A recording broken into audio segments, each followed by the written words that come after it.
नमस्कार. सादर करतोय वारे पुरुष.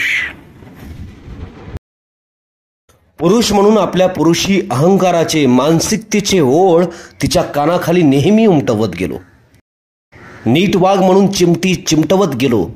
डोळ्यातले अश्रू ओघळून सांगून गेले. वारे मर्द म्हणून आपल्या नजरेला भांडून गेले. पावलोपावली कसा आपला अहंकार दुखावतो, पावलोपावली कसा आपला अहंकार दुखावतो. ताकद दाखवून लगेच अहंकार सुखावतो.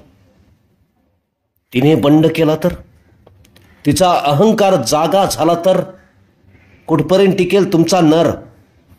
सो सॉरी, आमच्या पुरुषी अहंकाराकडून स्वारी. शिकवण अशी आमच्या मनात रुजली, स्त्री म्हणजे खेळणं ही परंपरा आपली. तिला ठेवा मुठीत, नाहीतर त्या सुटतील कधीही. संस्कृती परंपरेचे कमकुवत दार तुटतील कधीही. असं म्हणत पुरुषी अहंकाराचे बैल चौकटीला झुपले. असं म्हणत पुरुषी अहंकाराचे बैल चौकटीला झुपले. तिच्यापासूनच आहे राम, ब्रह्मा, विष्णू, महेश, कृष्ण, बुद्ध हे विचारच तुटले. म्हणून म्हणतो नारी क्षमा कर. आज संस्कृतीचे कवाड तोडून माफी मागतो एक नर. क्षमा कर.